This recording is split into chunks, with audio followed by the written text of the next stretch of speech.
Հենց այս պահին, երբ դուք դիտում եք այս նյութը,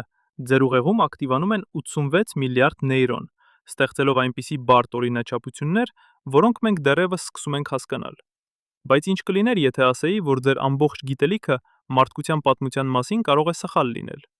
Ինչ կլիներ, եթե օվկիանոսների տակ թաքնված լինեին քաղաքներ, որոնք կառուցվել են 10,000 տարի առաջ, երբ պաշտոնական պատմությունը պնդում է, որ մեր նախնիները դեռ քարե գործիքներ էին օգտագործում։ Հասկանում եմ ձեր կասկածները, բայց այն, ինչ հնագետները հայտնաբերել են վերջին 20 տարիների ընթացքում, ամբողջովին փոխում է մեր պատկերացումները։ Գիտական ապացույցները իսկապես ցնցող են։ Սկսենք ձեր սեփական փորձից։ Երբ դուք լողանում եք ծովում, ջուրը թվում է անվերջ, բայց պատկերացրեք, որ այդ ջուրը հանկարծ անհետանում է։ Երկրագնդի օվկիանոսները ծածկում են 72% մակերեսի։ Դա նշանակում է, որ ավելի քան 2/3-ը մեր մոլորակի դեռևս թաքնված է մեր աչքերից։ 2001 թվականին ծովային հնագետ Ռոբերտ Բալլարդը, նույն մարդը, ով գտել էր Տիտանիկը, ասաց մի բան ցնցող. «Մենք ավելի լավ ենք ուսումնասիրել լուսնի մակերեսը, քան մեր սեփական օվկիանոսների հատակը»։ Պատկերացրեք դա։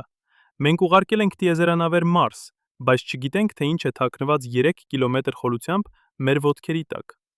1986 թվականին ճապոնացի սուզորդ Կիհաչիրո Արատակեն սուզվեց Յոնագունի կղզու մոտ։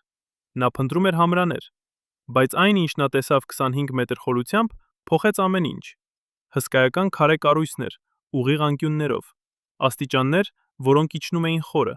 հարթակներ, որոնք թվում էին մարդու ձեռքով կերտված, տեռասներ, որոնք հորոնք հիշեցնում էին հնագույն տաճարներ։ Արատակեն անմիջապես կանչեց գիտնականներին։ Երբ նրանք ժամանեցին, չկարողացան հավատալ իրենց աչքերին։ Կառույցը տարածվում էր 200 մետր երկարությամբ և 25 մետր բարձրությամբ։ Դա չէր կարող պատահական լինել։ Մասաակի Կիմուրան, ծովային երկրաբանության պրոֆեսոր Ռյուկյու համալսարանից, նվիրեց իր կյանքի վերջին 20 տարին այս կառույցի ուսումնասիրությանը։ Նա կատարեց ավելի քան 100 սուզումներ։ Յուրաքանչյուր անգամ նա գտնում էր նոր մանրամասներ, քանդակներ, որոնք նման էին կենդանիների, խորանարդ բլոկներ, որոնք դասավորված էին կարգով, ուղիներ, որոնք կապում էին տարբեր հարթակները։ Կիմուրան չափեց, լուսանկարեց, վերլուծեց։ Նրա եզրակացությունը հստակ էր՝ 10,000 տարի։ Մտածեք դրա մասին։ Դա 3 անգամ ավելի հին է, քան եգիպտական բուրգերը։ Բայց ինչպես կարող է քարե կառույց հայտնվել 25 մետր խորությամբ։ Պատասխանը կայանում է ջրի մակարդակում։ Վերջին սառցադարի ժամանակ, 12,000 տարի առաջ, օվկիանոսների մակարդակը 120 մետրով ցածր էր, քան այսօր։ Ողջ ափամերձ տարածքները, որոնք այժմ ջրի տակ են, այն ժամանակ ցամաք էին։ Մարդիկ ապրում էին այնտեղ, կառուցում էին քաղաքներ, ստեղծում էին քաղաքակրթություն։ Հետո սառույցները հալվեցին, ջուրը բարձրացավ, ամեն ինչ ընկավ օվկիանոսի տակ, և մենք մոռացանք։ Սակայն Յոնագունի միայն սկիզբն է։ 2003 թվականին հնդկացի ծովային հնագետները սկսեցին ուսումնասիրել Գուջարաթի ափերը։ Նրանք փնտրում էին Դվարկան, առասպելական քաղաքը, որը նկարագրված է Մահաբարարատայում։ Հնդկական էպոսը պատմում էր քաղաքի մասին, որը կառուցել էր Կրիշնան և որը ընկել էր ծովի տակ։ Հազարավոր տարիներ մարդիկ կարծում էին, որ դա միայն առասպել է։ Բայց երբ սոնարները սկսեցին սկանավորել ծովի հատակը, նրանք գտան ինչ-որ բան անհավատալի։ 9 կիլոմետր երկարությամբ ձգվող կառույցներ, քարե պատեր, որոնք ձևավորում էին փողոցներ,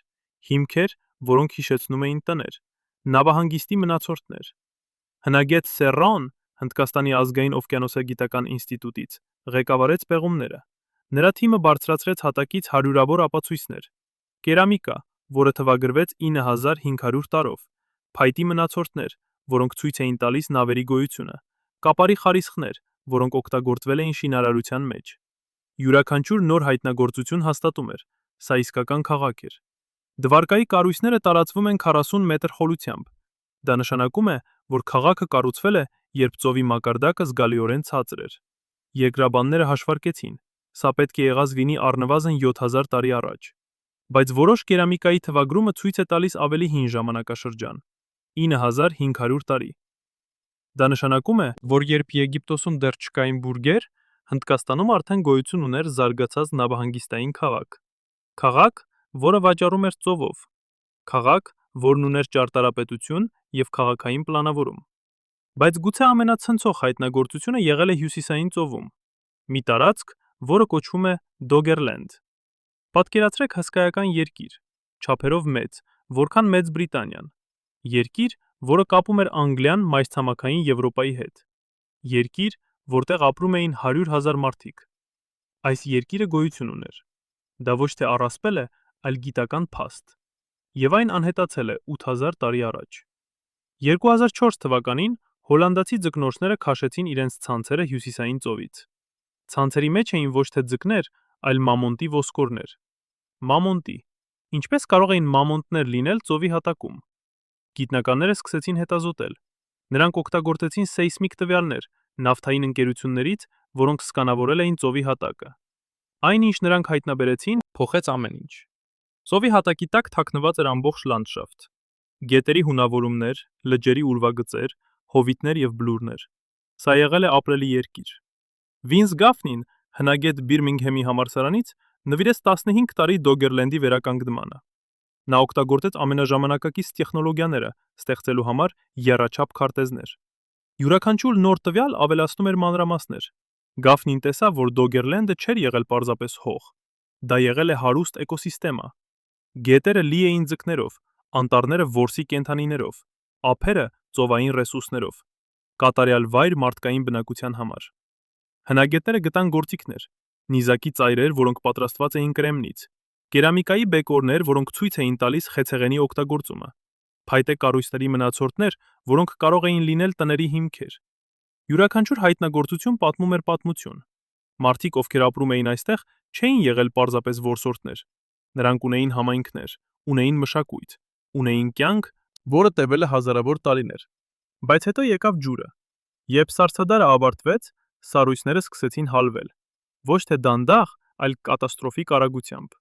Գիտնականները հաշվարկել են, որ ծովի մակարդակը բարձրանում էր 1 մետրով յուրաքանչյուր 100 տարում։ Դա թվում է դանդաղ,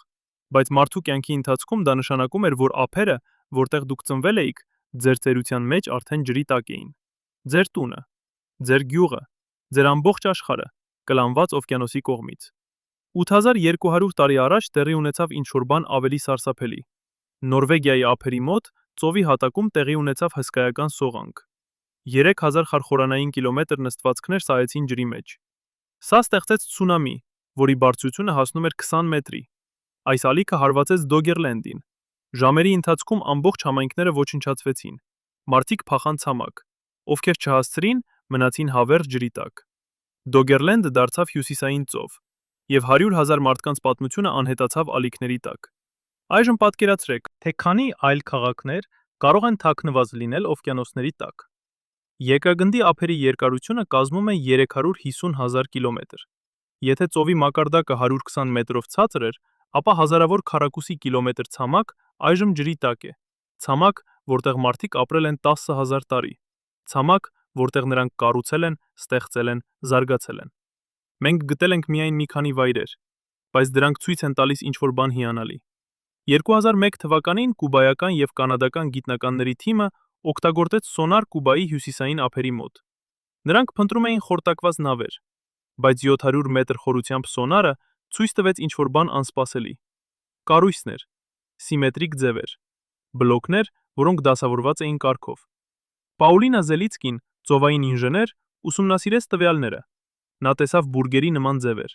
տեսավ շենքերի ուրվագծեր, տեսավ ինչ-որ բան, որը նման էր հրապարակի։ 700 մետր խորությունը ստեղծում է խնդիր։ Ծովի մակարդակը երբեք չի եղել այդքան ցածր վերջին 50,000 տարիների ընթացքում։ Ինչպես կարող են կառույցներ լինել այնտեղ։ Մի տարբերակ, դրանք շատ ավելի հին են, քան մենք կարծում ենք։ Մեկ այլ տարբերակ, տեկտոնիկ շարժումները իջեցրել են հողը։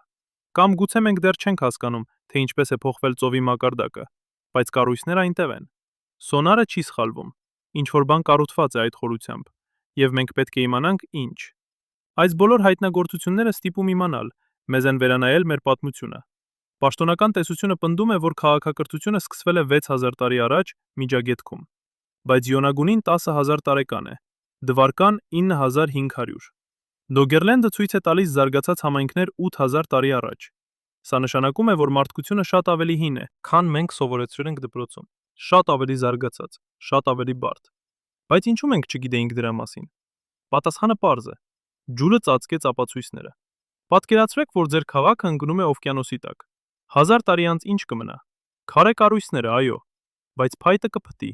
մետաղը կժանգոտի, Գրությունը կջնջվի։ Կմնան միայն ամենամեծ, ամենաամուր կառույցները, եւ դրանք կլինեն այնքան խորը, որ մենք դժվար կգտնենք դրանք։ Մինչև հիմա մենք ուսումնասիրել ենք միայն 5% օվկիանոսների հատակի։ 5%։ Մտածեք դրա մասին։ Գրեհեմ Հենքոքը, լրագրող եւ հետազոտող, տասնամյակներ նվիրել է այս թեմային։ Նրա գիրքը Մագդալայի հետքերը ներկայացնում է տասնյակ ջրասույզ վայրեր ամբողջ աշխարհում։ Ճապոնիայից մինչև Հնդկաստան, Միջերկրական ծովից մինչև Կարիբներ։ Յուրաքանչյուր վայրում նույն պատմությունը։ Կառույցներ, որոնք չափազանց հին են։ Կառույցներ, որոնք ցույց են տալիս զարգացած ճարտարապետություն։ Կառույցներ, որոնք չեն համապատասխանում մեր պատմության գրքերին։ Հենքոքը չի պնդում, որ ունի բոլոր պատասխանները, բայց նա տալիս է ճիշտ հարցերը։ Ինչու են այսքան շատ մշակույթներ ունենում ջրհեղեղի առասպելներ։ Շումերները պատմում են Ուտնապիշտիմի մասին, եբրայականները Նոյի, հույները Դևկալոնի, հնդիկները Մանուի, ավստրալացի աբորիգենները, ամերիկյան հնդկացիները, չինացիները բոլորն ունեն պատմություններ մեծ ջրհեղեղի մասին։ Պատմություններ, որոնք նկարագրում են, թե ինչպես է ջուրը ծածկել աշխարհը, ինչպես են մարդիկ փրկվել բարձր լեռներում, ինչպես է հին աշխարհը անհետացել։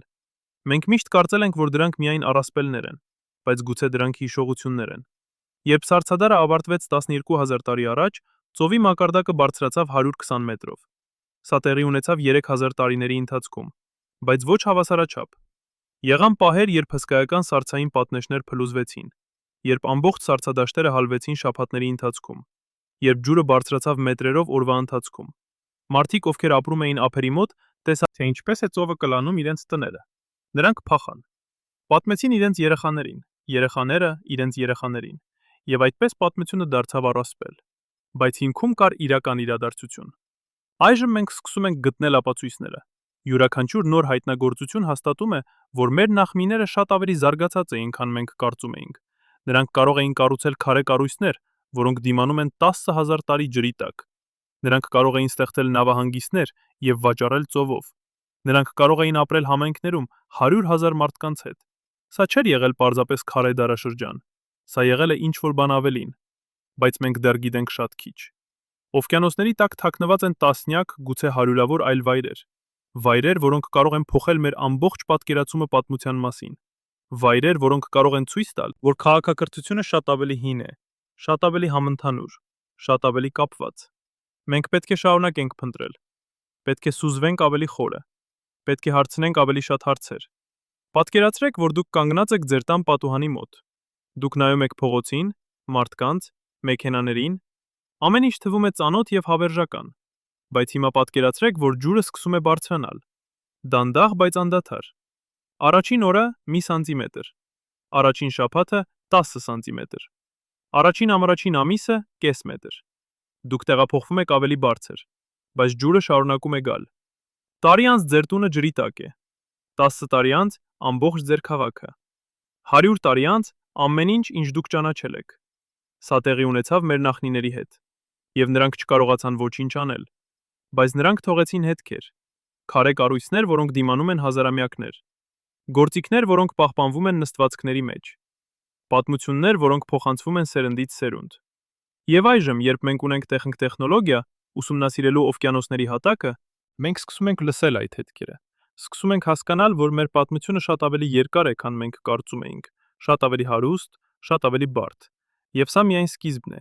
Յուրաքանչյուր տարի գիտնականները հայտնաբերում են նոր վայրեր, նոր կառույցներ, նոր ապացույցներ։ Յուրաքանչյուր հայտնագործություն բացում է նոր հարցեր։ Ինչպիսին էր կյանքը այդ քաղաքներում։ Ինչպիսին էր նրանց մշակույթը։ Ինչպես էին նրանք կազմակերպված։ Ինչ էին նրանք գիտեում, ինչ մենք մոռացել ենք։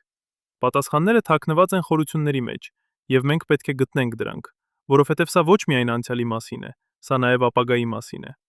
Ծովի մակարդակը կրկին բարձրանում է։ Ոչ այնքան արագ, որքան Սառցադարից հետո, բայց բարձրանում է։ Գիտնականները կանխատեսում են, որ մինչև 2100 թվականը մակարդակը կբարձրանա 1 մետրով։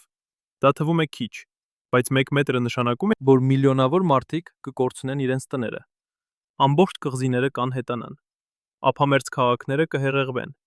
Մենք կրկնում ենք մեր նախնիների փորձը, բայց այս անգամ մենք գիտենք, թե ինչ է գալիս։ Եվ գուցե, եթե մենք ուսումնասիրենք, թե ինչպես են մեր նախնիները վերապրել, մենք կսովորենք ինչ-որ բան։ Գուցե նրանց պատմությունները կարող են օգնել մեզ։ Գուցե նրանց փորձը կարող է ցույց տալ ճանապարհ։ որովհետև նրանք վերապրեցին, նրանք հարմարվեցին, նրանք շարունակեցին, եւ մենք այստեղ ենք, նրանց շնորհիվ։ Մենք պարտական ենք հիշել նրանց, պարտական ենք գտնել նրանց քաղաքները, պարտական ենք պատմել նրանց պատմությունը։ Օվկիանոսը բարձրանում է, բայց նա նաև բացահայտում է։ Յուրաքանչյուր ալիք, որը լվանում է ափը, բերում է նոր հայտնագործության հնարավորություն։ Յուրաքանչյուր փոթորիկ, որը խառնում է նստվածքները, կարող է բացահայտել թաքնված գանձ։ Յուրաքանչյուր սուզում կարող է փոխել պատմությունը։ Մենք ապրում ենք հիանալի ժամանակներում։ Ժամանակներ, երբ տեխնոլոգիան թույլ է տալիս մեզ տեսնել, ինչ միշտ եղել է թաքնված։ Ժամանակներ, երբ մենք կարող ենք վերականգնել մեր կորած պատմությունը։ Բայց դա պահանջում է աշխատանք, պահանջում է ռեսուրսներ, պահանջում է նվիրվածություն։ Ծովային հնագիտությունը թանկ է, սուզումները վտանգավոր են, հետազոտությունները երկար են, բայց արդյունքները անգնահատելի են։ Յուրաքանչյուր հայտնագործություն մեզ մոտեցնում է այդ ճշմարտությանը։ Յուրաքանչյուր ապացույց լրացնում է պատկերը։ Յուրաքանչյուր պատմություն վերակենդանացնում է անցյալը։ Մենք պարտական ենք շարունակել։ Պարտական ենք մեր նախնիների առջև։ Պարտական ենք մեր երեխաների առջև։ Եվ ով գիտե թե ինչ այլ գաղտնիքներ են թաքնված խորությունների մեջ։ Գուցե կան քաղաքներ, որոնք ավելի հին են, քան Յոնագունին։ Գուցե կան կառույցներ, որոնք ավելի մեծ են, քան Դվարկան։ Գուցե կան համայնքներ, որոնք ավելի զարգացած են, քան Դոգերլենդը։ Գուցե կան ապացույցներ, որոնք կփոխեն ամեն ինչ, ինչ մենք կարծում ենք, որ գիտենք։ Միակ ճանապարհը պարզելու համար շարունակել փնտրելը, շարունակել սուզվելը, շարունակել հարցնելը, որովհետև օվկիանոսը պահում է մեր ամենամեծ գաղտնիքը։ Գաղտնիք, որը կարող է բացատրել, թե ովքեր ենք մենք իրականում, որտեղից ենք եկել, ինչ ենք կորցրել ճանապարհին, եւ գուցե, եթե մենք գտնենք այդ գաղտնիքը, մենք կհասկանանք ինչ-որ բան կարևոր, ինչ-որ բան, որը կօգնի մեզ ապագայում, ինչ-որ բան, որը կօգնի մեզ ապագայում, ինչ-որ բան, որը կօգնի մեզ ապագայում, ինչ-որ բան, որը կօգնի մեզ ապագայում, ինչ-որ բան, որը կօգնի մեզ ապագայում, ինչ-որ բան, որը կօգնի մեզ ապագայում, ինչ-որ բան, որը կօգնի մեզ ապագայում, ինչ-որ բան, որը կօգնի մեզ ապագայում, ինչ-որ բան, որը կօգնի մեզ ապագայում, ինչ-որ բան, որը կօգնի մեզ ապագայում, ինչ-որ բան, որը կօգնի մեզ ապագայում, ինչ-որ բան, որը կօգնի մեզ ապագայում, ինչ-որ բան, որը կօգնի մեզ ապագայում, ինչ-որ բան, որը կօգնի մեզ ապագայում, ինչ-որ բան, որը կօգնի մեզ ապագայում, ինչ-որ բան, որը կօգնի մեզ ապագայում, ինչ-որ բան, որը կօգնի մեզ ապագայում, ինչ-որ բան գայում, ինչ-որ բան, որը կօգնի մեզ ապագայում, ինչ-որ բան, որը կօգնի մեզ ապագայում, ինչ-որ բան, որը կօգնի մեզ ապագայում, ինչ-որ բան, որը կօգնի մեզ ապագայում, ինչ-որ բան, որը կօգնի մեզ ապագայում, ինչ-որ բան, որը կօգնի մեզ ապագայում, ինչ-որ բան, որը կօգնի մեզ ապագայում, ինչ-որ բան, որը կօգնի մեզ ապագայում, կօգնի մեզ ապագայում, ինչ-որ բան, որը կօգնի մեզ ապագայում, ինչ-որ բան, որը կօգնի մեզ ապագայում, ինչ-որ բան, որը կօգնի մեզ ապագայում, ինչ-որ բան, որը կօգնի մեզ ապագայում, ինչ-որ բան, որը կօգնի մեզ ապագայում, ինչ-որ բան, որոնք սպասում են ճանաչման։ Օվկիանոսը բարձրանում է, բայց նա նաև բացահայտում է։ Եվ այն, ինչ նա բացահայտում է, կարող է փոխել ամեն ինչ։ Բայց եթե մենք հեռանանք ափերից եւ բարձրանանք վեր, շատ վեր, մինչեւ այնտեղ, որտեղ մթնոլորտը դառնում է սև եւ աստղերը չեն փայլատակում, մենք կտեսնենք ինչ-որ բան անհավատալի։ Երկիրը կապույտ մարմարե գնդակ, որը լողում է անդունդում։ Բայց եթե ես սեղմեմ արագ առաջ տանող կոճակը, այս անմահության պատրանքը փլուզվում է։ Լույսերը հանգչում են։ Պոմպերը, որոնք դատարկում են ջուրը Լոնդոնի եւ Նյու Յորքի մետրոներից, կանգ են առնում։ Ստորգետնյա թունելները հեղեղվում են օրերի ընթացքում։ Առանց տեխնիկական սպասարկման էնտրոպիան անմիջապես պահանջում է իր իրավունքները։ Ինչ կմնա մեզանից 50 միլիոն տարի անց։ Գուցե միայն քարե հիմքերը, գուցե ոչինչ։ Բայց եթե հեռանանք ավելի ու ավելի, մենք կտեսնենք, որ երկիրը ընդամենը փոշու հատիկ է, անհամար մեծ համակարգում։ Մեր մոլորակը պտտվում է Արեգակի շուրջ 150 միլիոն կիլոմետր հեռավորության վրա։ Այս հեռավորությունը կոչվում է աստղաբանական միավոր։ Բայց Արեգակային համակարգը չի սահմանափակվում միայն երկրով։ 8 մոլորակներ, 5 թզուկ մոլորակներ, հարյուրավոր լուսիններ, միլիոնավոր աստերոիդներ եւ միլիարդավոր կոմետներ։ Ամբողջ այս համակարգը տարածվում է 6 միլիարդ կիլոմետր, եթե հաշվենք մինչև Նեպտուն։ Բայց իրական սահմանը շատ ավելի հեռու է։ Օրտի ամպը, կոմետների հսկայական ոլորտը, տարածվում է 1 լույսի տարի հեռավորության վրա։ 1 լույսի տարի, Դա 9 տրիլիոն 500 միլիարդ կիլոմետր է։ Գրեք այդ թիվը։ Փորձեք պատկերացնել այդ հեռավորությունը։ Բայց նույնիսկ այս անհավատալի տարածությունը միայն փոշու հատիկ է մեր գալակտիկայում։ Ծագման ճանապարհը, այդպես ենք մենք անվանում մեր գալակտիկան, 200 միլիարդ աստղեր, որոնք պտտվում են ընդհանուր կենտրոնի շուրջ։ 200 միլիարդ։ Յուրաքանչյուր աստղ արեգակ։ Շատերը ունեն իրենց մոլորակները, շատերը կարող են ունենալ կյանք։ Գալակտիկան տարածվում է 100,000 լույսի տարի տրամագծով։ Եթե դուք կարողանայիք ճանապարհորդել լույսի արագությամբ 300,000 կմ/վայրկյանում, ձեզ հարկավոր կլիներ 100,000 տարի անցնելու համար մի ծայրից մյուսը։ 2012 թվականին աստղաֆիզիկոս Ֆրանկո Վատսան եւ նեյրոբիոլոգ Ալբերտո Ֆելետին ձեռնարկեցին ինչ-որ բան աննախադեպ։ Բոլոնիայի համալսարանում նրանք օգտագործեցին նույն վերլուծական գործիքները, համեմատելու համար մարդու ուղեղի ցանցային կառուցվածքը տիեզերքի մեծածավալ կառուցվածքի վացքի հետ։ Այն, ինչ նրանք հայտնաբերեցին, չի կարող պարզ բացատրվել։ Տիեզերական ցանցը մութ նյութից եւ գալակտիկաներից ուներ նույն վիճակագրական հատկությունները, ինչ նեյրոնային ցանցերը ձեր գլխում։ Նրանք չափեցին կլաստերացման գործակիցները, համեմատեցին տեղեկատվության հոսքերը, վերլուծեցին կապերի բաշխումը։ Արդյունքները նույնական էին։ Պատկերացրեք դա։ Ձեր ուղեղը պարունակում է 86 միլիարդ նեյրոն։ Յուրաքանչյուր նեյրոն կապված է հազարավոր այլ նեյրոնների հետ։ Այս կապերը ստեղծում են ցանց։ Ցանց, որը մտածում է, զգում է, հիշում է։ Տիեզերքը պարունակում է 200 միլիարդ գալակտիկա։ Յուրաքանչյուր գալակտիկա կապված է հարյուրավոր այլ գալակտիկաների հետ մութ նյութի թելերով։ Այս կապերը ստեղծում են ցանց։ Ցանց, որը մտածում է, զգում է, հիշում է։ Տիեզերքը պարունակում է 200 միլիարդ գալակտիկա։ Յուրաքանչյուր գալակտիկա կապված է հարյուրավոր այլ գալակտիկաների հետ մութ նյութի թելերով։ Այս կապերը ստեղծում են ցանց։ Ցանց, որը մտածում է, զգում է, հիշում է։ Տիեզերքը պարունակում է 200 միլիարդ գալակտիկա։ Յուրաքանչյուր գալակտիկա կապված է հարյուրավոր այլ գալակտիկաների հետ մութ նյութի թելերով։ Այս կապերը ստեղծում են ցանց։ Ցանց, որը մտածում է, զգում է, հիշում է։ Տիեզերքը պարունակում է 200 միլիարդ գալակտիկա։ Յուրաքանչյուր գալակտիկա կապված է հարյուրավոր այլ գալակտիկաների հետ մութ նյութի թելերով։ Այս կապերը ստեղծում են ցանց։ Ցանց, որը մտածում է, զգում է, հիշում է։ Տիեզերքը, որ ուղեղում տեղեկատվությունը հոսում է որոշակի ուղիներով։ Նեյրոնները խմբավորվում են քլաստերների մեջ։ Այս քլաստերները կապված են երկար թելերով։ Տիեզերքում գալակտիկաները խմբավորվում են կույտերի մեջ։ Այս կույտերը կապված են մութ նյութի երկար թելերով։ Քլաստերացման գործակիցը ուղեղում 0.36։ Քլաստերացման գործակիցը տիեզերքում 0.34։ Գրեթե նույնական։ Ինչպես է դա հնարավոր։ Ինչպես կարող են համակարգեր, որոնք տարբերվում են չափերով 1 միլիարդ անգամ, ունենալ նույն կառուցվածքը։ Ֆելետին ուսումնասիրեց նեյրոնային ցանցերի աճը։ Երբ ուղեղը զարգանում է, նեյրոնները ձգվում են դեպի այն տարածքները, որտեղ արդեն կան այլ նեյրոններ։ Նրանք ձևավորում են քլաստերներ։ Այս քլաստերները դառնում են ավելի խիտ, բայց միաժամանակ որոշ նեյրոններ ուղարկում են երկար թելեր դեպի հեռավոր քլաստերներ։ Այս թելերը ստեղծում են կապեր։ Տիեզերքում գալակտիկաները ձգվում են դեպի այն տարածքները, որտեղ արդեն կան այլ գալակտիկաներ։ Նրանք ձևավորում են քլաստերներ։ Այս քլաստերները դառնում են ավելի խիտ, բայց միաժամանակ որոշ գալակտիկաներ ուղարկում են երկար թելեր դեպի հեռավոր քլաստերներ։ Այս թելերը ստեղծում են կապեր։ Տիեզերքում գալակտիկաները ձգվում են դեպի այն տարածքները, որտեղ արդեն կան այլ գալակտիկաներ։ Նրանք ձևավորում են կույտեր։ Այս կույտերը դառնում են ավելի խիտ, բայց միաժամանակ մութ նյութի թելերը կապում են հեռավոր կույտերը։ Նույն գործընթացը, նույն օրինաչափությունը։ Բայց ինչու։ Վատսան եւ Ֆելետին չունեին վերջնական պատասխան։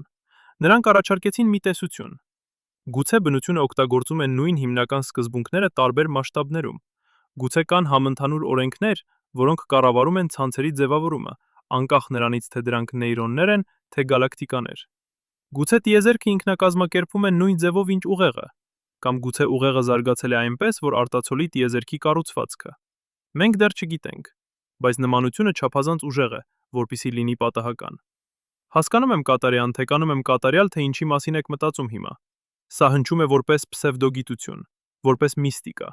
որպես փորձ տեսնել օրինաչափություններ այնտեղ, որտեղ դրանք չկան։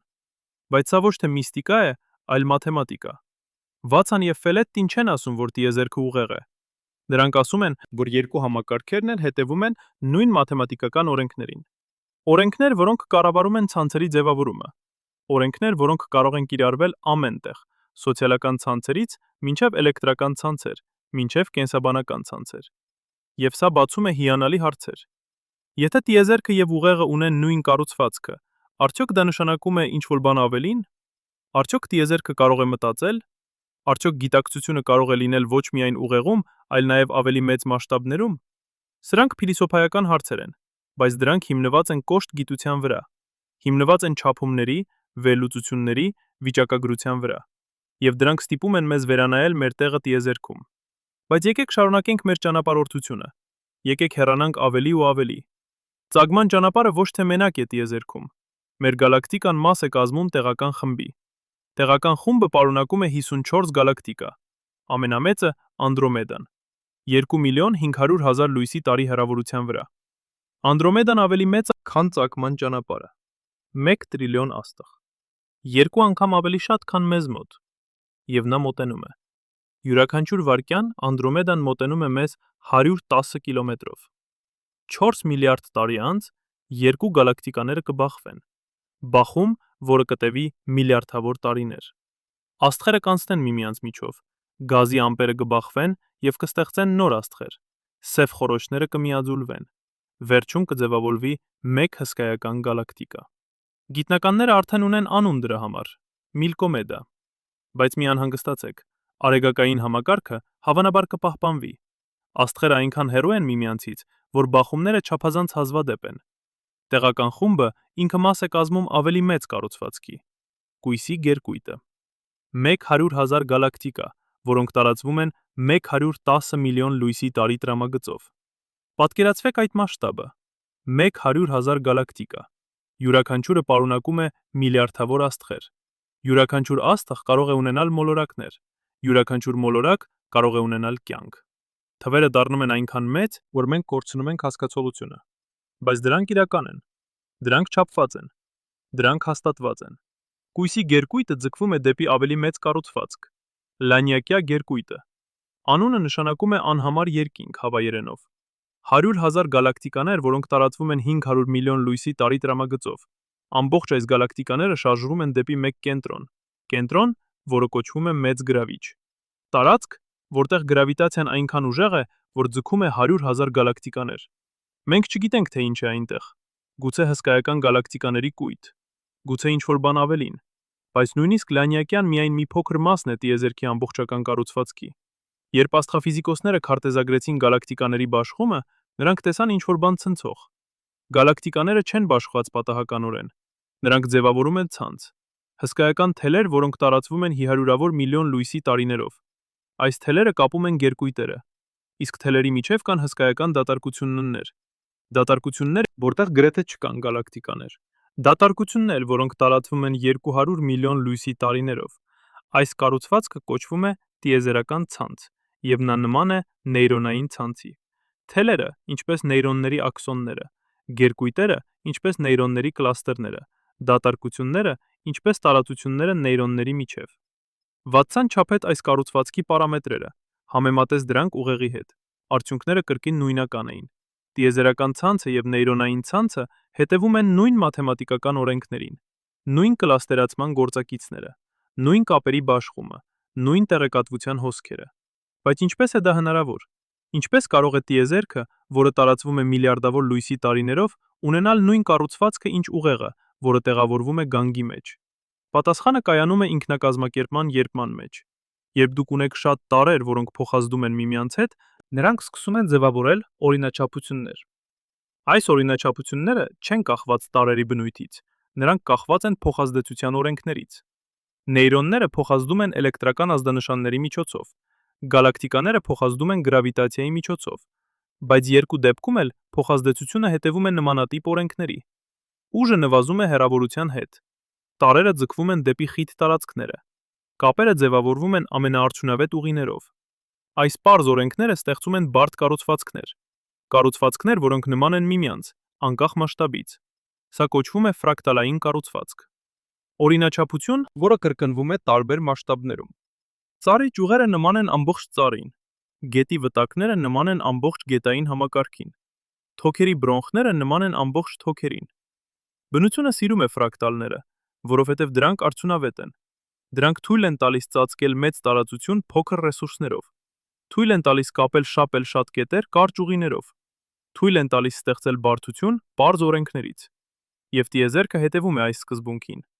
Մութ նյութի թելերը ձևավորվում են ամենաարդյունավետ ուղիներով։ Գալակտիկաները խմբավորվում են այնտեղ, ուր որտեղ թելերը հատվում են։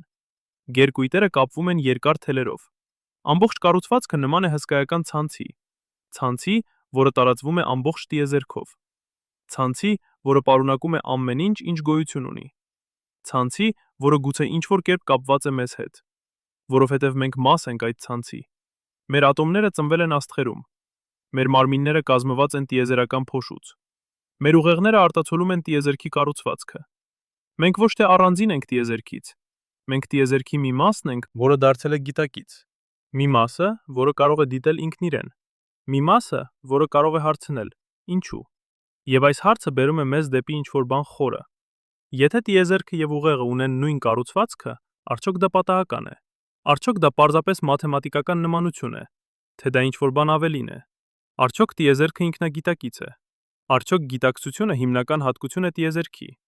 Արդյոք մենք, մեր մտքերով, մեր երազներով, մեր հարցերով, արարքերով արտահայտում ենք տիեզերքի ինքնագիտակցությունը։ Սրանք մեծ հարցեր են։ Հարցեր, որոնց պատասխանները մենք դեռ չունենք։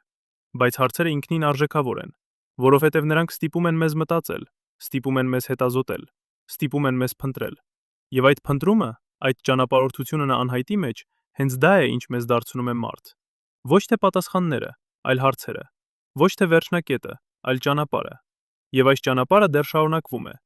որովհետև տիեզերական ցանցը, որքան էլ հսկայական լինի, դեռ ոչ թե ամբողջ պատկերն է։ Դեռ կան ավելի մեծ կառուցվածքներ, դեռ կան ավելի խորը օրինաչափություններ, դեռ կան ավելի հիանալի հարցեր։ Եվ մենք, փոքրիկ արարածներ, փոքրիկ մոլորակի վրա, շարունակում ենք նայել վեր եւ հարցնել. ինչու։ Շարունակում ենք չափել, վերլուծել, հասկանալ։ Շարունակում ենք լինել տիեզերքի աչքերը, որոնցով նա նայում է ինքն իրեն։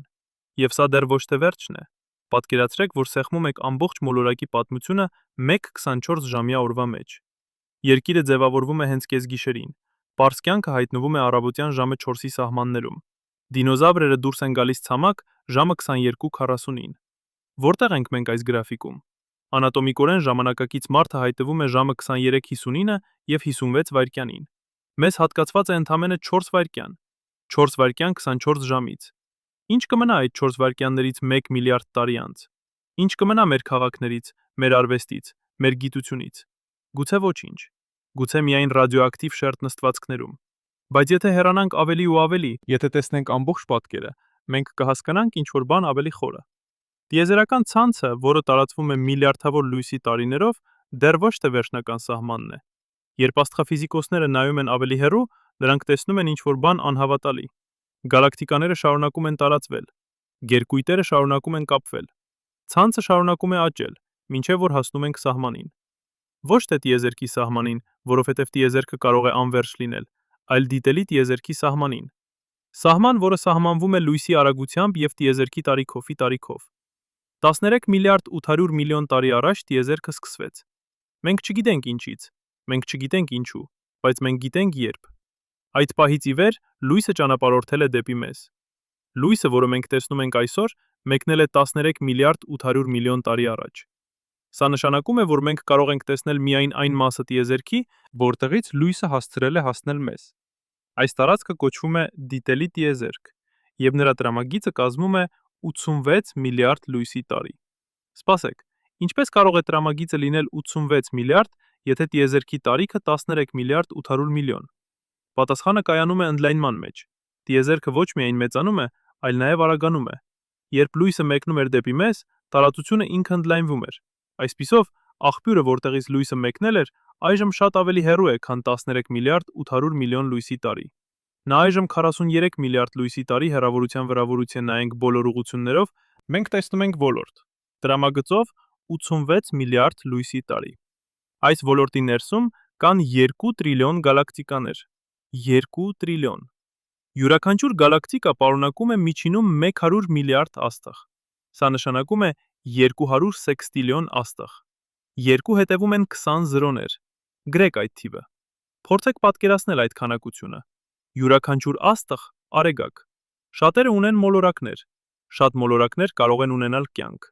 Թվերը դառնում են այնքան մեծ, որ մենք կորցնում ենք ամեն իմաստ։ Բայց հիմա եկեք մտածենք ավելի խորը։ Դիտելի տիեզերքը միայն այն մասն է, որը մենք կարող ենք տեսնել։ Բայց ինչ կա դրանից դուրս։ Տիեզերքը շարունակվում է։ Գիտնականները կարծում են այո։ Մաթեմատիկան ցույց է տալիս, որ տիեզերքը կարող է լինել անվերջ մեծ։ Կամ գուցե նա փակ է ինքն իր վրա, ինչպես ոլորտի մակերես։ Մենք չգիտենք, մենք չենք կարող իմանալ, որովհետև լույսը դրանից դուրս երբեք իմանալ չենք կարող։ Չի հասնի մեզ։ Կա տիեզերք, որը մենք երբեք չենք տեսնի։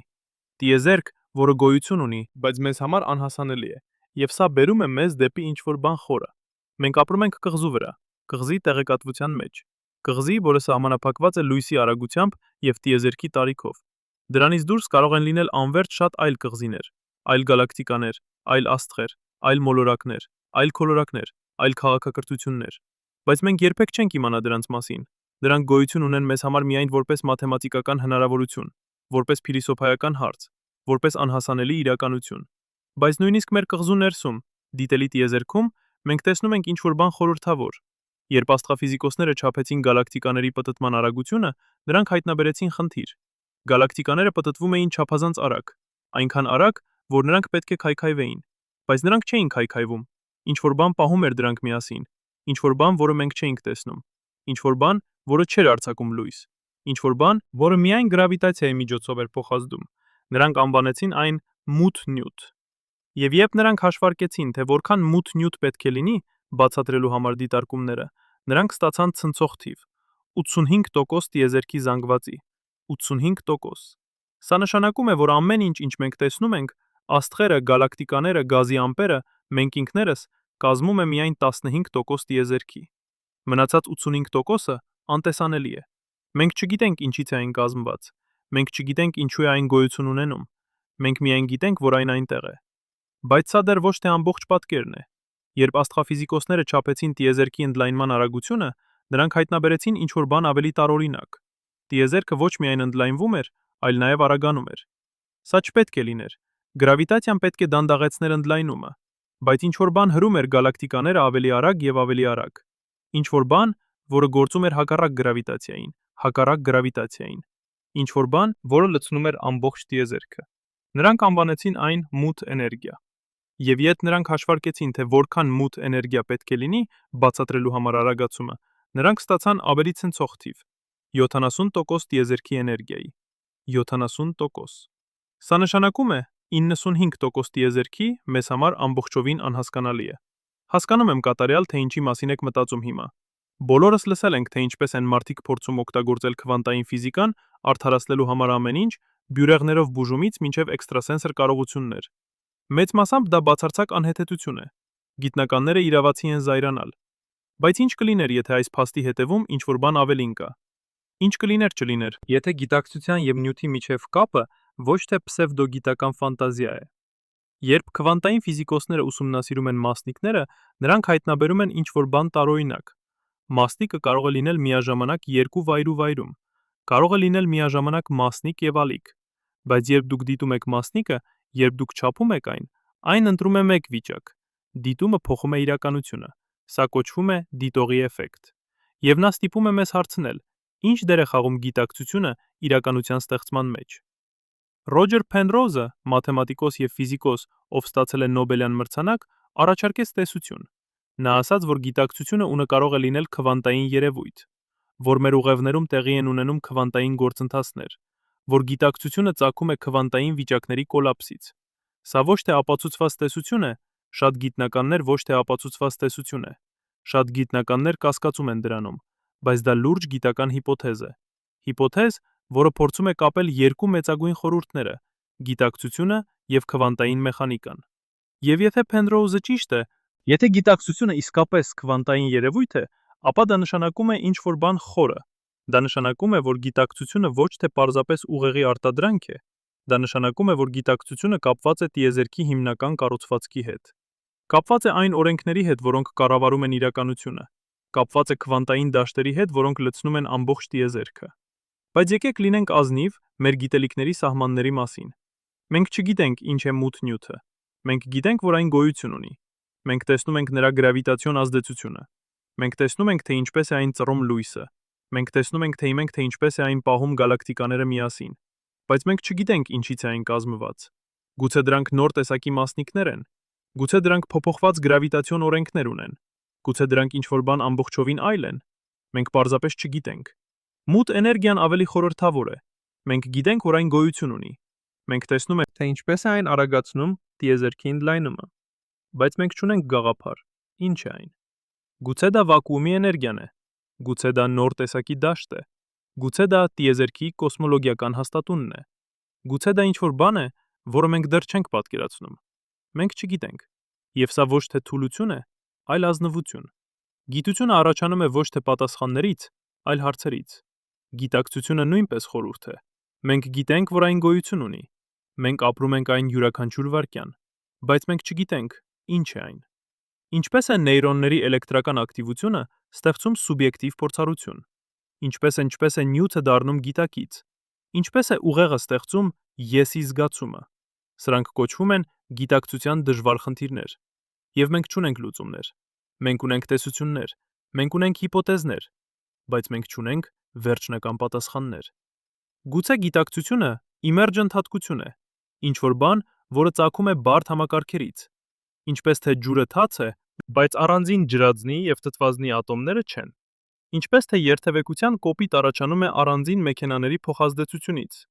Գուցե գիտակցությունը ծագում է նեյրոնների ցանցի բարդությունից, բայց գուցե ոչ։ Գուցե գիտակցությունը ինչ-որ բան ավելի հիմնական է։ Գուցե այն հատկություն է տիեզերքի, ինչպես զանգվածը կամ լիցքը։ Գուցե ամեն ինչ ունի գիտակցության որոշակի աստիճան։ Գուցե տիեզերքը ինքը գիտակից է։ Սրանք ֆիլիսոփայական հարցեր են, բայց դրանք նաև գիտական հարցեր են, որովհետև եթե գիտակցությունը հիմնական է, ապա դա պետք է ունենա ֆիզիկական հետևանքներ։ Պետք է լինեն փորձեր, որոնք կարող են ստուգել այս գաղափարը։ Եվ գիտնականները փորձում են։ Նրանք ուսումնասիրում են քվանտային էֆեկտները կենսաբանական համակարգերում։ Նրանք փնտրում են գիտակցության նյութական հիմքերը։ Նրանք փորձում են հասկանալ, թե ինչպես է սուբյեկտիվ փորձառությունը ծագում օբյեկտիվ գործընթացներից։ Բայց գուցե մենք հարցնում ենք սխալ հարցեր։ Գուցե խնդիրը ոչ թե գտնելն է, թե ինչպես է նյութը ստեղծում գիտակցությունը, այլ հասկանալը, թե ինչպես են գիտակցությունը և նյութը կապված միմյանց հետ։ Գուցե դրանք ոչ թե առանձին բաներ են, այլ մեկ իրականության երկու կողմերը։ Ինչպես ալիքը և մասնիկը քվանտային մեխանիկայում։ Ինչպես տարածությունը և ժամանակը հարաբերականության տեսությունում։ Գուցե գիտակցությունը և նյութը երկու կողմերն են ինչ-որ ավելի խորը իրականության։ Եվ եթե դա այդպես է, ապա մենք ապրում ենք տիեզերքում, որը շատ ավելի հարուստ է, քան մենք պատկերացնում էինք։ Տիեզերք, որտեղ գիտակցությունը ոչ թե պատահական է, այլ հիմնական։ Տիեզերք, որտեղ մենք ոչ թե պարզապես դիտողներ ենք, այլ մասնակիցներ։ Տիեզերք, որտեղ մեր մտքերը, մեր զգացմունքները, մեր փորձառությունները մաս են կազմում տիեզերքի ինքնագիտակցության։ Բայց սա դեռ ոչ թե ապացուցված է, սա հիպոթեզ է, գաղափար, որը պետք է ստուգվի։ Եվ գուցե մենք երբեք չենք կարողանա ապացուցել կամ հերքել այն։ Գուցե որոշ հարցեր գերազանցում են գիտության սահմանները։ Գուցե որոշ խորհուրդներ մնում են խորհուրդներ։ Բայց դա չի նշանակում, որ մենք պետք է դադարենք հարցնել։ Դա չի նշանակում, որ մենք պետք է դադարենք փնտրել։ Դա չի նշանակում, որ մենք պետք է դադարենք զարմանալ։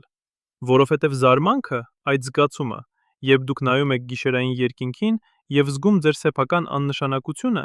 այդ զգացումը, երբ դուք հասկանում եք, որ կանգնած եք փոքրիկ քարե գնդակի վրա, որը սլանում է անդունդի միջով այնքան անվերջ, որ միտքը հրաժարվում է ընկալել այն, հենց այդ զարմանքն է, որը մեզ դարձնում է մարդ։ Հենց այդ զարմանքն արմանքն է, որը մեզ ստիպում է հարցնել «Ինչու»։ Հենց այդ զարմանքն է, որը մեզ ստիպում է փնտրել պատասխաններ։ Եվ գուցե պատասխանները ոչ թե վերջնակետն են, այլ ճանապարհը։ Գուցե կարևորը ոչ թե գտնելն է, թե ինչ է տիեզերքը, այլ հասկանալը, թե ինչպես ենք մենք կապված նրա հետ։ Գուցե կարևորը ոչ թե իմանալն է բոլոր պատասխանները, այլ ապրելը հարցերի հետ։ Ապրելը անորոշության հետ։ Ապրելը խորհրդի հետ։ Որովհետև խորհուրդը ոչ թե թուլություն է, այլ հրավեր։ Հրավեր ուսումնասիրելու, հրավեր հայտնաբերելու, հրավեր ստեղծելու։ Մենք ապրում ենք տիեզերքում, որտեղ 95%-ը անհայտ է, բայց դա նշանակում է, որ մենք ունենք 95% հնարավորություններ, 95% հայտնագործությունների, որոնք սպասում են մեզ, 95% զարմանքի, որը դեռ չենք զգացել, եւ գուցե դա ամենագեղեցիկն է, ոչ թե իմանալ ամեն ինչ, այլ ունենալ ինչ-որ բան հայտնաբերելու համար, ոչ թե ունենալ բոլոր պատասխանները, այլ ունենալ հարցեր, որոնք արժե հարցնել, ոչ թե հասնել վերջնակետին, այլ լինել ճանապարհին, որովհետև ճանապարհորդությունը, այդ անվերջ ճանապարհորդությունը անհայտի մեջ, հենց դա է, ինչ մեզ դարձնում է մարդ, ոչ թե պատասխանները, այլ փնտրումը, ոչ թե վերջնակետը, այլ շարժումը, ոչ թե իմացությունը, այլ զարմանքը, եւ այդ զարմանքը, այդ անվերջ զարմանքը տիեզերքի առջև, որը տարածվում է 86 միլիարդ լույսի տարիներով, որը պարունակում է 2 տրիլիոն գալակտիկաներ, որը կազմված է 95% անհայտից, որը գուցե գիտակից է, որը գուցե կապված է մեզ հետ ավելի խորը, քան մենք երբևէ պատկերացրել ենք։ Հենց այդ զարմանքն է մեր ամենամեծ նվերը, մեր ամենամեծ ուժը, մեր ամենամեծ հույսը։ Որովհետև քանի դեռ մենք կարող ենք զարմանալ, քանի դեռ մենք կարող ենք հարցնել, քանի դեռ մենք կարող ենք փնտրել, մենք կենդանի ենք, մենք մարդ ենք, մենք տիեզերքի աչքերն ենք, որոնցով նա նայում է ինքն իրեն։ Մենք տիեզերքի միտքն ենք, որով նա մտածում է ինքն իր մասին։ Մենք տիեզերքի սիրտն ենք, որով նա զգում է ինքն իրեն։ Եվ գուցե դա բավական է, գուցե դա ամեն ինչ է, գուցե մեր գոյությունը, մեր գիտակցությունը, մեր կարողությունը զարմանալու, հենց դա է տիեզերքի նպատակը։ Ոչ թե պատասխանները, այլ հարցերը, ոչ թե վերջնակետը, այլ ճանապարհը, ոչ թե իմացությունը, այլ փնտրումը։ Պատկերացրեք, որ սեղմում եք հետադարձ կոճակը այդ անհավատալի ճանապարհորդության վրա։ 2 տրիլիոն գալակտիկաները սկսում են մոտենալ։ Տիեզերական ցանցի թելերը դառնում են տեսանելի։ Լանյակյա գերկույտը ձևավորվում է մեր շուրջը։ Կույսի գերկույտը բարձրանում է որպես կղզի գալակտիկաների ծովում։ Տեղական խումբը հավաքվում է միասին։ Անդրոմեդան փայլում է որպես մեր ամենամոտ հսկա հարևանը։ Եվ ահա, ծագման ճանապարհը, մեր տունը։ 200 միլիարդ աստղեր, որոնք պտտվում են սպիրալում։ Շարունակենք մոտենալ։ Մեր գալակտիկայի սպիրալային բազուկները դառնում են տարբերելի։ Արեգակային համակարգը գտնվում է Կիլբասկի ծայրամասում, 26000 լույսի տարի հեռավորության վրա կենտրոնից։ Ոչ թե կենտրոնում, որտեղ սև խոռոչը կլանում է ամեն ինչ։ Ոչ թե ծայրամասում, որտեղ աստղերը հազվադեպ են, այլ հենց այնտեղ, որտեղ պետք է, անվտանգ գորության վրա, որտեղ կյանքը կարող է ծաղկել։ Մոտենանք ավելի։ Արեգակը հայտնվում է մեր աստղը միջին չափի դեղին աստղ, որը գոյություն ունի արդեն 4 միլիարդ 600 միլիոն տարի։ 8 մոլորակներ պտտվում են նրա շուրջը. Մերկուրի, Վեներա, Երկիր, Մարս, քարե մոլորակները, Յուպիտեր, Սատուրն, Ուրան, Նեպտուն, գազային հսկաները։ Յուրաքանչյուրը եզակի, յուրաքանչյուրը հիանալի, բայց միայն մեկը ունի կյանք՝ Երկիրը։ Կապույտ մարմարե գնդակ, որը լողում է Սև անդունդում, 72% ջուր։ Մթնոլորտ, որը պաշտպանում է մեզ տիեզերական ճառագայթումից։ Մագնիսական դաշտ, որը շեղում է արեգակային քամին։ Լուսին, որը կայունացնում է մեր առանցքը եւ ստեղծում է ափերը։ Ամեն ինչ հենց այնպես, ինչպես պետք է։ Ամեն ինչ հենց այնտեղ, որտեղ պետք է։ Իջնենք ավելի ցածր։ Մայրցամաքները դառնում են տեսանելի։ Օվկիանոսները փայլում են արեգակի լույսի տակ։ Ամպերը շարժվում են մթնոլորտում։ Փոթորիկները պտտվում են։ Լեռները բարձրանում են։ Գետերը հոսում են դեպի ծով։ Անտառները ծածկում են ցամաքը։ Անապատները տարածվում են ոսկեգույն։ Սառցադաշտերը փայլում են սպիտակ։ Ամեն ինչ շարժման մեջ, ամեն ինչ փոփոխության մեջ, ամեն ինչ կենդանի։ Մոտենանք քաղաքին։ Փողոցները լի են մարդկանց, մեքենաները շարժվում են, լույսերը վառվում են, շենքերը բարձրանում են դեպի երկինք, միլիոնավոր կյանքեր, որոնք հատվում են յուրաքանչյուր վայրկյան, միլիոնավոր պատմություններ, որոնք ծավալվում են միաժամանակ, միլիոնավոր երազներ, վախեր, հույսեր, որոնք լցնում են այս տարածությունը։ Եվ վերջապես, դուք նստած ձեր սենյակում կամ կանգնած փողոցում, դիտում այս նյութը։ Ձեր ուղեղում 86 միլիարդ նեյրոններ ակտիվանում են։ Յուրաքանչյուր նեյրոն կապված է հազարավոր այլ նեյրոնների հետ։ Էլեկտրական ազդանշանները սլանում են միկրոսկոպիկ ճեղքերի միջով։ Քիմիական նյութերը փոխանցում են տեղեկատվությունը։ Օրինաչափությունները ձևավորվում են։ Հիշողությունները ակտիվանում են։ Զգացմունքներ ծագում են։ Եվ ինչ որ կերպ, այս ամենից ծագում է դուք։ Ձեր մարմինը պարունակում է 7 օկտիլիոն ատոմ։ 7 հետևում են 27 զրոներ։ Յուրաքանչյուր ատոմ ծնվել է աստղի սրտում։ Ածխածինը ձեր մկաններում ստեղծվել է կարմիր հսկայի ներսում։ Երկաթը ձեր արյունում ձուլվել է սուպերնովայի պայթյունում։ Ջրածինը ձեր ջրում գոյություն ունի մեծ պայթյունից ի վեր։ Դուք բառացիորեն կազմված եք աստղային փոշուց։ Սա ոչ թե պոեզիա է, սա ֆիզիկա է։ Հիշում եք, թե ինչպես սկսեցինք։ Ձեր ուղեղը 86 միլիարդ նեյրոններ, որոնք ստեղծում են օրինաչափություններ։ Օրինաչափություններ, որոնք նման են տիեզերական ցանցին։ Մենք ճանապարհորդեցինք ձեր գլխից մինչև դիտելի տիեզերքի ծայրերը։ Եվ այնտեղ, 86 միլիարդ լույսի տարի հեռավորության վրա, մենք գտանք նույն կառուցվածքը, նույն օրինաչափությունները, նույն մաթեմատիկան։ Սա ինչ է նշանակում։ Արդյոք դա պարզապես պատահականություն է։ Արդյոք բնությունը պարզապես օգտագործում է նույն սկզբունքները տարբեր մասշտաբներում, թե դա ինչ-որ բան ավելի սիխորն է։ Արդյոք տիեզերքը եւ գիտակցությունը կապված են ավելի հիմնարար կերպով, քան մենք հասկանում ենք։ Մենք չգիտենք։ Եվ գուցե դա լավ է, որովհետև պատկերացրեք աշխարհ, որտեղ մենք գիտենք ամեն ինչ, որտեղ յուրաքանչյուր հարցի պատասխանը հայտնի է, որտեղ խոխորուրդը չկա, որտեղ զարմանքը մարել է։ Արդյոք դուք կցանկանայիք ապրել այնտեղ։ Արդյոք դա կլիներ կյանք, որը արժե ապրել։ Գուցե ամենագեղեցիկը հենց անորոշությունն է, հենց այն փաստը, որ մենք չգիտենք, թե ինչ է մութ նյութը, չգիտենք, թե ինչ է մութ էներգիան, չգիտենք, թե ինչպես է ծագում գիտակցությունը, չգիտենք, թե արդյոք մենք միայնակ ենք տիեզերքում, չգիտենք, թե ինչ է սպասում մեզ ապագայում։ Յուրաքանչյուր անպատասխան հարց հնարավորություն է, հնարավորություն հայտնաբերելու, հնարավորություն սովորելու, հնարավորություն աճելու։ Մենք ապրում ենք տիեզերքում, որտեղ 95%-ը անհայտ է, բայց դա նշանակում է, որ մենք ունենք 95% հնարավորություններ, 95% զարմանքի, որը դեռ սպասում է մեզ։ Մտածեք դրա մասին։ Դուք կանգնած եք փոքրիկ քարե գնդակի վրա, որը պտտվում է միջին չափի աստղի շուրջը, որը գտնվում է միջին չափի գալակտիկայի ծայրամասում,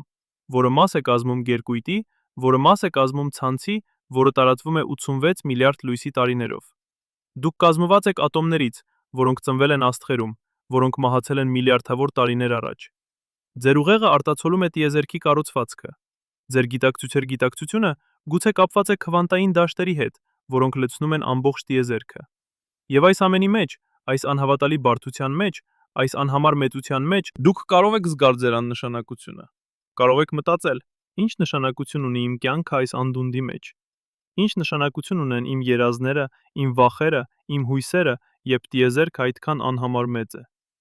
Բայց ահա խորհուրդը. դուք ոչ թե աննշան եք։ Դուք հենց հակառակն եք։ Դուք տիեզերքի մի մասն եք, որը դարձել է գիտակից։ Դուք տիեզերքի աչքերն եք, որոնցով նա տեսնում է ինքն իրեն։ Դուք տիեզերքի ականջներն եք, որոնցով նա լսում է ինքն իրեն։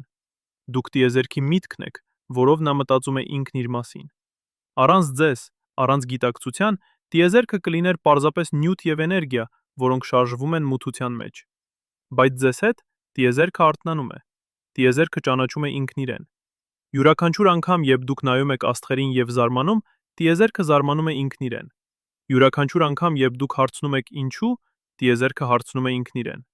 Յուրաքանչյուր անգամ, երբ դուք սիրում եք, ստեղծում եք, երազում եք, տիեզերքը սիրում է, ստեղծում է, երազում է։ Երազում է ձեր միջոցով։ Սա ոչ թե միստիկա է, սա ոչ թե էզոթերիկա է,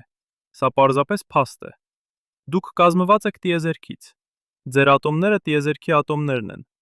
Ձեր էներգիան տիեզերքի էներգիան է։ Ձեր գիտակցությունը, անկախ նրանից, թե ինչ է այն, ծավեզերքից։ Դուք ոչ թե առանձին եք տիեզերքից,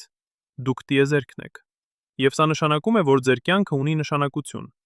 Ոչ թե որովհետև դուք հավերժական եք, դուք չեք։ Ոչ թե որովհետև դուք կարևոր եք տիեզերական մասշտաբով, ոչ մի անհատ չէ, այլ որովհետև դուք եզակի եք։ Ատոմների այդ հատուկ դասավորությունը, որը ստեղծում է ձեզ, երբեք չի եղել նախկինում եւ երբեք չի լինի կրկին։ Ձեր փորձառությունները, ձեր մտքերը, ձեր զգացմունքները եզակի են ամբողջ տիեզերքում։ 13 միլիարդ 800 միլիոն տարի տիեզերքը զարգացել է դեպի այս պահը։ Աստղերը ծնվել եւ մահացել են, գալակտիկաները ձևավորվել են, մոլորակները կոնդենսացվել են, կյանքը ծագել է, էվոլյուցիան տեղի է ունեցել, գիտակցությունը հայտնվել է։ Ամեն ինչ, ամբողջ այս անհավատալի շղթան իրադարձությունների շղթան իրադարձությունների հանգել է ձեզ։ Հենց այստեղ, հենց հիմա, այս պահին։ Եվ այս պահը, այս մի պահը, երբ դուք գիտակից եք ձեր գոյության, երբ դուք զգում եք ձեր կապը տիեզերքի հետ, երբ դուք զարմանում եք անհամար մեծության առջև, այս պահը արժե ամեն ինչ։ Արժե 13 միլիարդ 800 միլիոն տարի սպասելը, արժե 2 տրիլիոն գալակտիկաները, արժե 200 սեքստիլիոն աստղերը, արժե ամբողջ տիեզերքը։ Որովհետև առանց ձեզ, առանց այս պահի, տիեզերքը կլիներ անամբողջ։ Կլիներ պարզապես մեխանիզմ, որը գործում է մութության մեջ, բայց ձեզ հետ, այս պահի հետ, տիեզերքը ստանում է իմաստ, ստանում է նպատակ, ստանում է գեղեցկություն։ Եվ գուցե դա բավական է։ Գուցե մենք չպետք է փնտրենք ավելի մեծ նպատակ։ Գուցե նպատակը հենց սա է՝ լինել, զգալ, զարմանալ։ Լինել տիեզերքի գիտակցությունը, որը փայլում է մութության մեջ։ Լինել աչքերը, որոնցով տիեզերքը տեսնում է իր սեփական գեղեցկությունը։ Այսպիսով, երբ դուք հաջորդ անգամ նայեք գիշերային երկինքին եւ տեսնեք աստղերը, հիշեք. այդ լույսը ճանապարհորդել է միլիոնավոր տարիներ հասնելու համար ձեր աչքերին։ Այդ ատոմները ձեր մարմնում ծնվել են այդ աստղերում։ Այդ օրինաչափությունները ձեր ուղեղում արտացոլում են այդ գալակտիկաների կառուցվածքը։ Դուք ոչ թե պարզապես դիտում եք տիեզերքը, դուք տիեզերքն եք դիտում ինքն իրեն։ Եվ գուցե, ինչ որտեղ, այդ անհամար տարածության մեջ, մեկ այլ մոլորակի վրա, մեկ այլ աստղի շուրջ, մեկ այլ գալակտիկայում, մեկ ուրիշը նույնպես նայում է դեպի երկինք եւ զարմանում։ Մեկ ուրիշը, ով նույնպես կազմված է աստղային փոշուց։ Մեկ ուրիշը, ով նույնպես տիեզերքի գիտակցությունն է։ Մեկ ուրիշը, ով նույնպես հարցնում է. ինչու։ Արդյոք մենք երբևէ կհանդիպենք։ Արդյոք մենք երբևէ կիմանանք միմյանց մասին։ Գուցե ոչ։ Հեռավորությունները չափազանց մեծ են, ժամանակը չափազանց կարճ է։ Բայց գուցե դա կարևոր չէ։ Գուցե բավական է իմանալ, որ մենք ոչ միայնակ ենք, որ տիեզերքը լի է հնարավորություններով, որ գիտակցությունը, կյանքը, զարմանքը կարող են ծաղկել անհամար վայրերում։ Կամ գուցե մենք նակ ենք։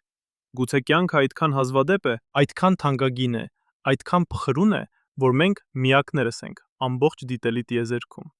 Եվ եթե դա այդպես է, ապա մեր պարտականությունը ավելի մեծ է։